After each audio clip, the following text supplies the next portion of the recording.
Welcome back to another episode of the Heroes Veritas podcast. I'm your host, Tim Bass, and today we're going to be talking about the first foundational virtue of being a man.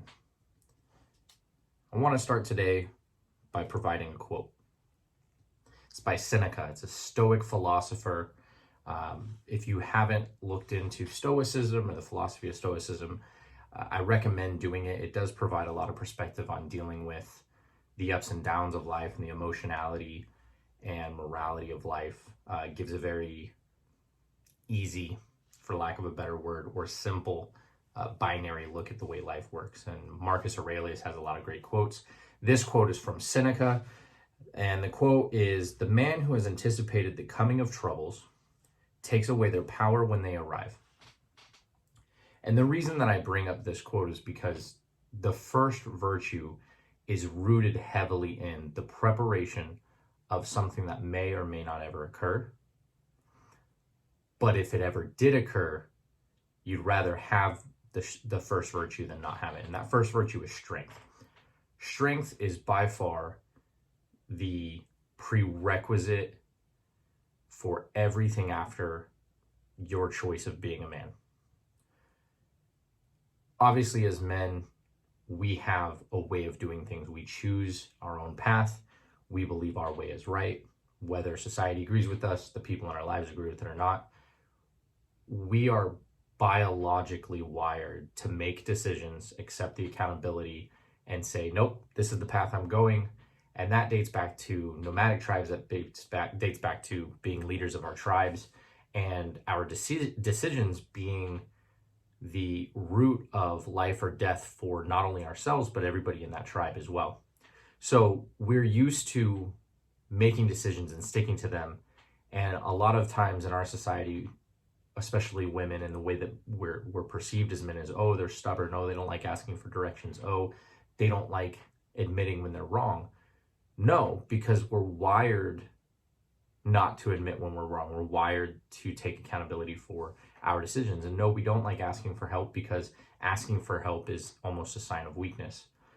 Especially, this comes up a lot in hardware stores and things of that nature. So because of that hardwiring physiological need to be right and lead and make decisions that have life or death effect, which no longer apply in society, obviously, deciding on which type of milk to drink or which grocery store to go to isn't necessarily going to have the same life or death implications. But that doesn't mean that our biology and our chemistry isn't bound to that. So what is strength? I talked about it briefly in episode 2. Strength is the ability to either exert force on another object or withstand the force being applied to you by an outside force. Now, that's a scientific concept of strength. There is a lot of other definitions of strength. It's been diluted and kind of chopped up over the years as we develop different meanings for strength, different constructs of strength. But for the context of this conversation, we're going to focus on A, exerting our will, and B, having the strength to withstand outside influence, outside pressure, outside force. So why is it paramount? Again, going back, if you're going to make a line in the sand and somebody disagrees with you and you make a threat, well, I'm going to do X, whatever it does. It doesn't have to be violent. It doesn't have to be aggressive. It's just, this is my boundary. This is what I'm choosing to do. Take it or leave it, and you provide an ultimatum. If you don't have either physical strength, we're going to talk about later the difference between physical and mental. If you don't have either physical strength to either handle that combatant if it becomes combative, if you don't have the physical strength to enforce your will and say, nope, this is it, or if you don't have the mental fortitude to stick to your own word and hold yourself to a higher degree of honor and accountability, then you're going to get walked all over. They're not going to care about your boundaries. people are effectively going to do whatever makes them happy, whatever is in their best interest. And that's just human nature. That's not necessarily an attack on anybody's morality. It's just the reality is, if me as a man say, I don't like this, and you as a man say, well, I'm going to do it anyway, I have a choice to make. I can either shut it down verbally, talk it down tactically or whatever, or I can choose a farther route and say, okay, I'm going to take this to violence. And what happens if that guy's stronger than me, more skilled than me? Then I just make myself look like an ass, because I just said, no, I'm not doing this. And then you basically said, yeah, well, I'm going to force you. So the reason it's a prerequisite is because from here forward, you're going to be building on that strength. You're going to have both physical and mental fortitude, both physical and mental strength to make sure that you can enforce whatever ideological concepts that you decide as a man. You're going to have to be able to rely on that strength, because at the end of the day, that's what's going to get you from point A to point B. And if you take it a step further, and if you've been following me on Instagram, and I posted about establishing a perimeter, and we'll talk about that on the podcast as well at some point. But if you're going to establish a perimeter, if you're going to establish an ideology and say, this is my line in the sand, if you don't have strength, you will not be able to ensure that that perimeter, that line in the sand, or that ideology persists. You're going to be overtaken. That's just the reality. And I know that hurts a lot of people's feelings, but that's the reality of being human. And we see this play out a lot more civilly in corporate spaces, because you have leadership A saying they're non-technical, they want to have a result. And then you have the technical guys who are relying on their intellectual strength to say, no, that's not going to work. We need to do it this way.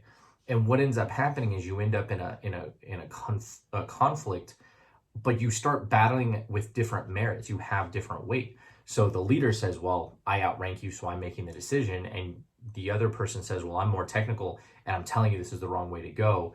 And so you start to battle it out. Now, a weaker, more passive man, which is where I believe a lot of us have fallen into in our society, is going to just throw his hands up and say, you know what, I did my best, I brought it up, and call it good. A stronger man and a more articulated man would be able to sit down with that same individual and be able to discuss man to man and say, or man to woman, or whoever it is, and say, listen, I understand that you want this result. I understand, and I would love to help you get there. However, there are technical infeasibilities that make it impossible for us to achieve this. So let's find a compromise. Let's find a middle ground. That will only come from strength. You will not have the courage. You won't have the capacity to stand your ground without strength. And that's a more civil example than what I provided earlier. So you can see how without strength, everything else, the courage, the mastery, the honor, any other ideological concepts that you want, right and wrong, morality, they have to be derived from a place of strength, because whether you're looking at it from a physical place or looking at it from a mental place, if you're not going to cast that vision and support that vision and be there for that vision, it's going to die. So the need for strength is both practical and tactical. So I didn't mean to rhyme that, but practical in the sense that even if you're not, trying to get on stage as a bodybuilder, you're not trying to do powerlifting, even if you're not using that strength on a daily basis, it creates confidence and it creates mental strength when you're physically fit and have the strength to back it up. And then mental strength comes from going through a lot of hurdles. And I like to remind people that you've made it through every bad thing that has happened to you so far. So you should be able to draw on that as strength, knowing that your body, your mind, your ability to move forward and persist and be resilient has carried you up to this point. So let's talk about the difference between physical strength and mental strength. So physical strength is pretty straightforward. And I think especially in today's world, we've created a very emasculated manhood in the way that society views strength. I experienced this personally when I first started getting into shape. I Anecdotally, I was 300 pounds. I was the archetype that now irritates the hell out of me. And it irritates me probably because I can see myself in it. And that was the gamer, the constantly snacking, constantly eating refined sugars, which aren't necessarily bad, but it was in excess. And there was no physical activity. It was all just allowing myself to get swept up in a fantasy.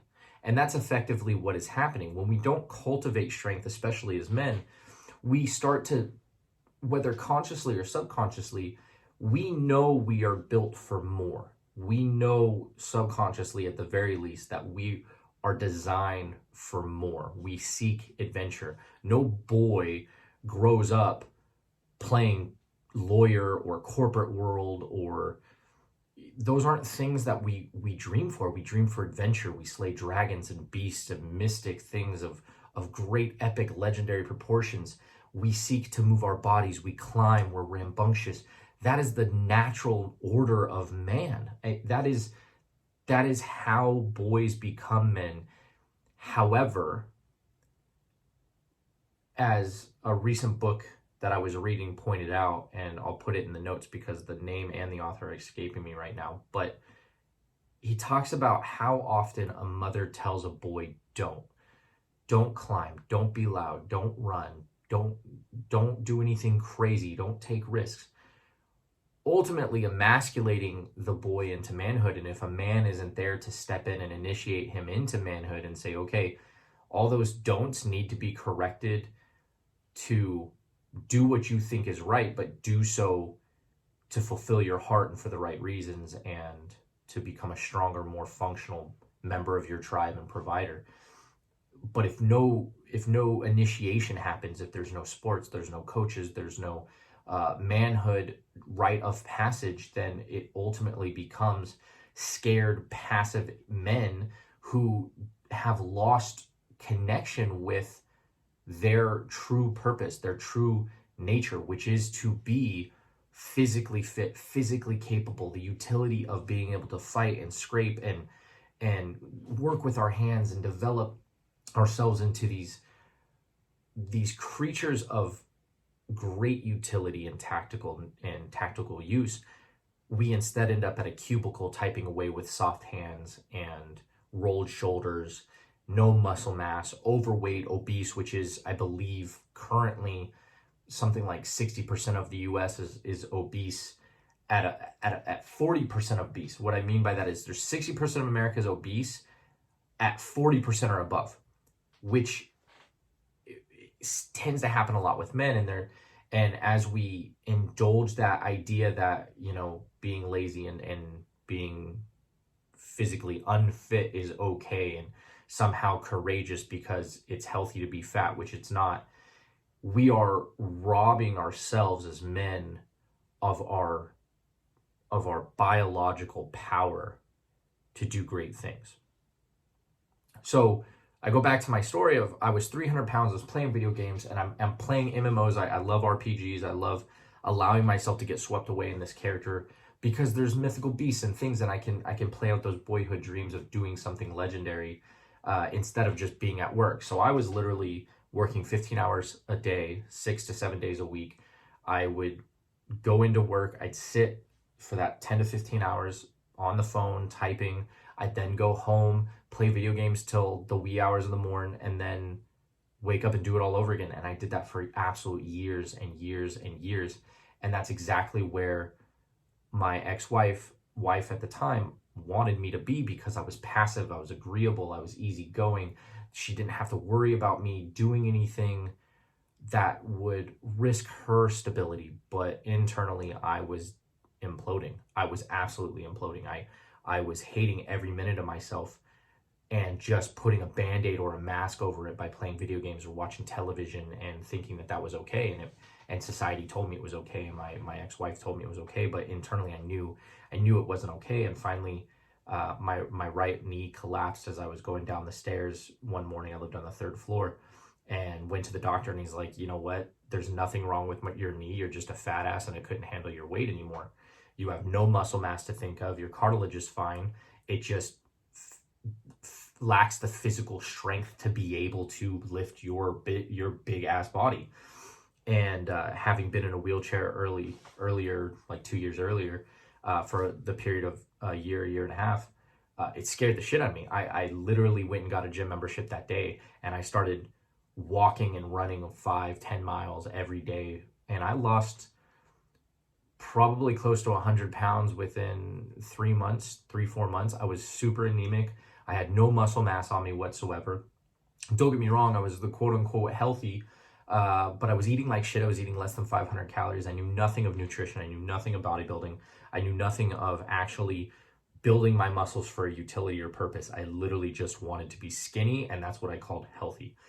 And I was even more miserable when I got to that point than when I was fat, because at least when I was fat, I could use an excuse of, well, I could if I wanted to, right? I could dodge that accountability. But when I was skinny, I had no accountability dodge. I was doing the work.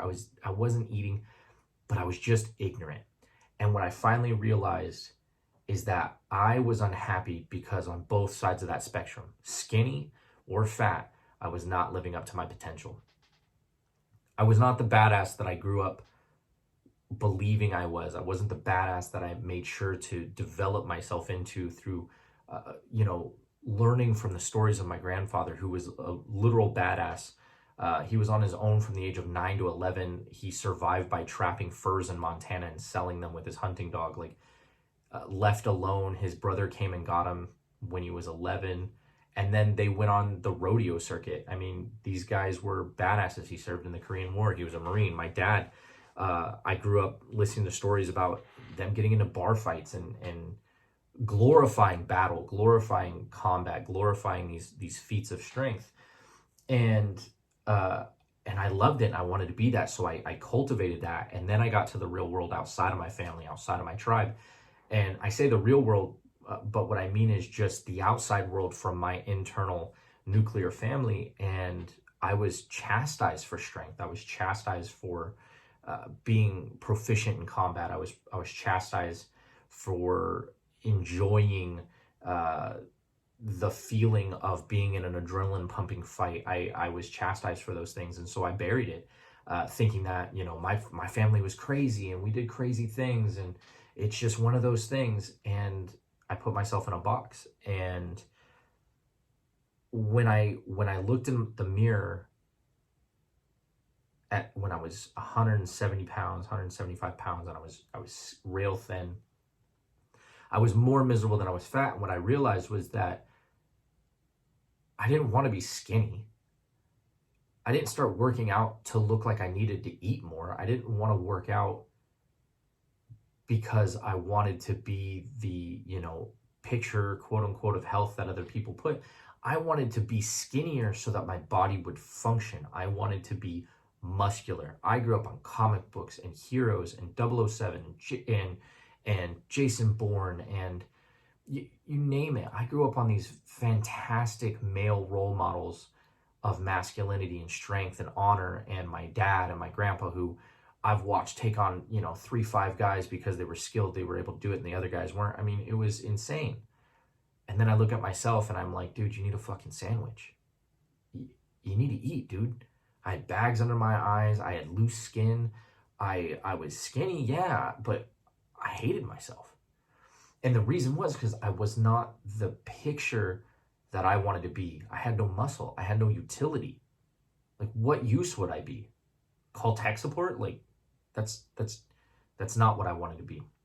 And so that started my journey on fitness. And if you've been following my Instagram account for a while, you know that I spent a good time on fitness. I'm a certified personal trainer. I've helped a lot of people reach their goals. I know a lot of the biological and nutritional sciences behind how to get in shape, what to do, how to bodybuild, how to power lift. I've coached people on both.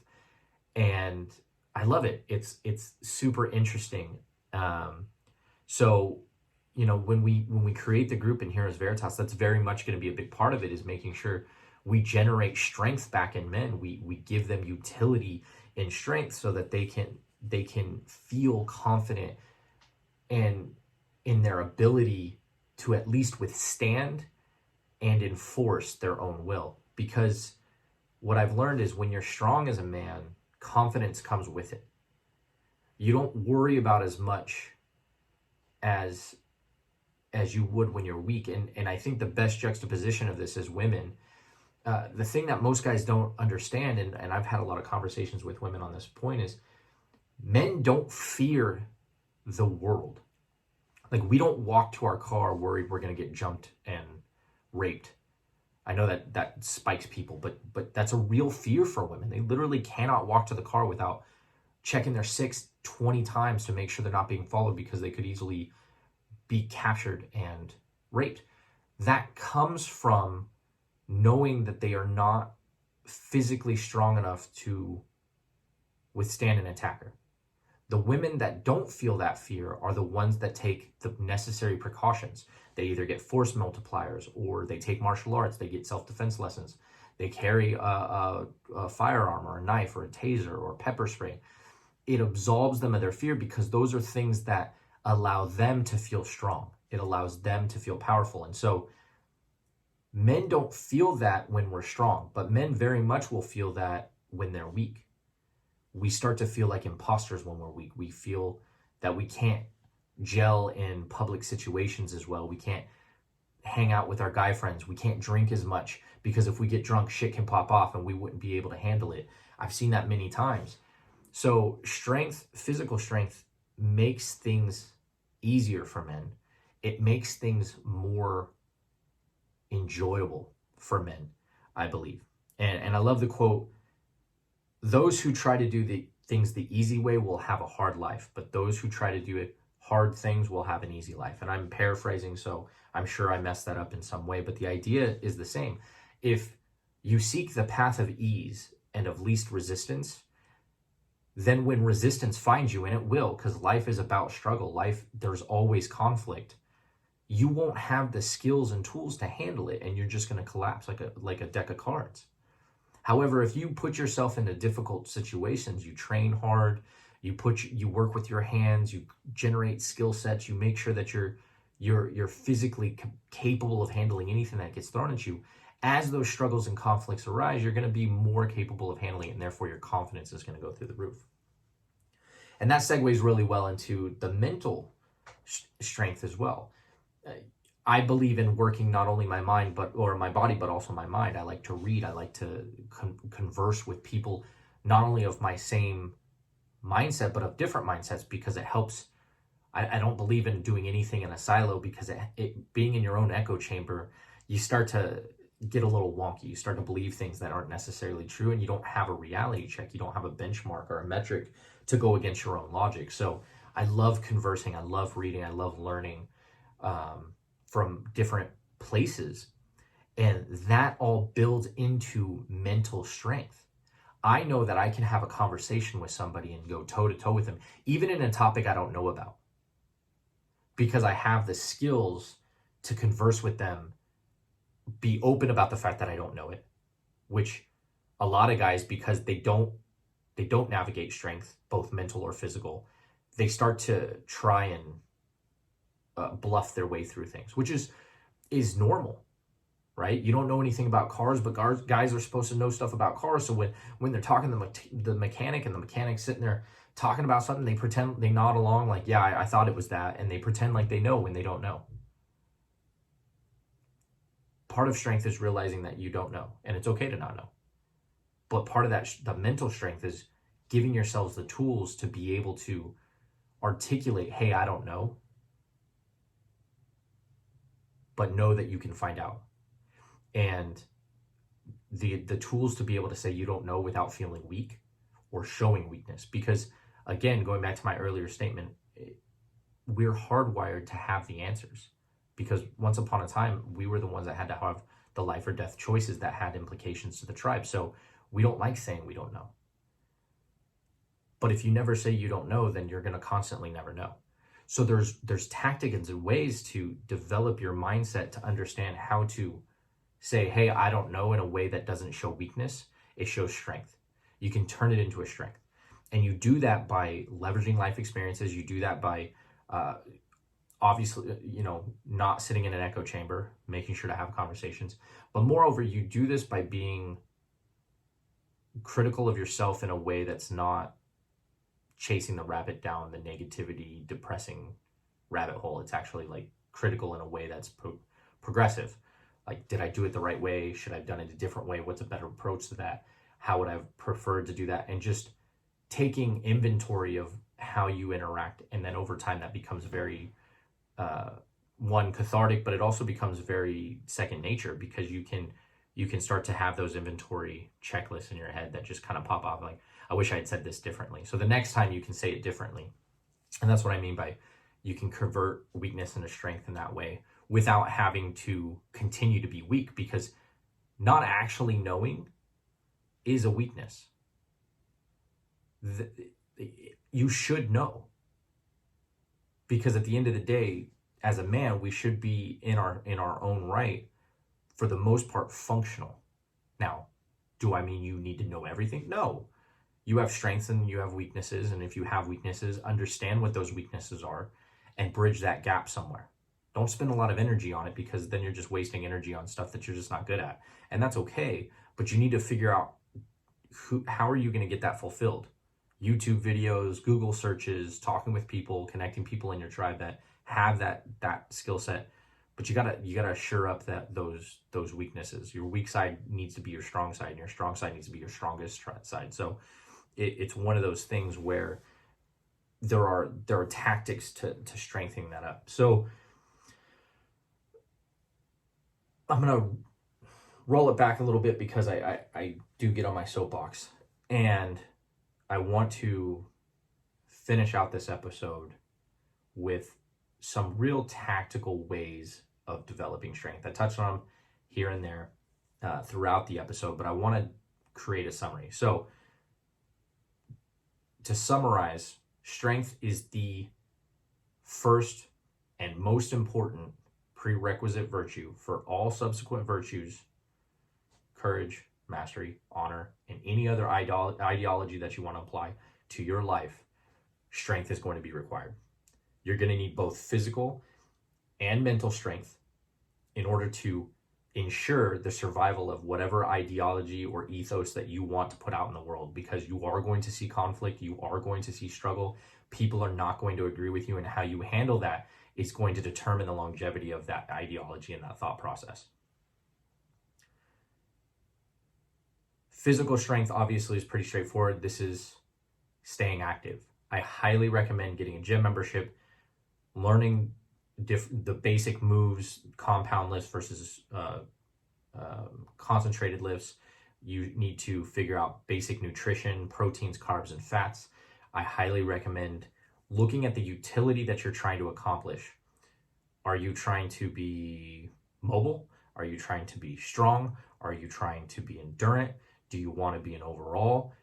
You need to understand the goals and the body that you're trying to cultivate, so that you can set the parameters for those goals to be successful. And then with mental strength, read. Highly recommend reading. Reading is a gateway to new levels that you couldn't even imagine unless you read. They open your mind up to not only validation of your thought process, because there's plenty of stuff out there that will validate how you feel, but also opens you up to the idea that you're not always right, and there's different ways of thinking, and that's okay. And you're just going to add that to your toolbox, right? You're just going to take the best and throw out the rest, and that's okay.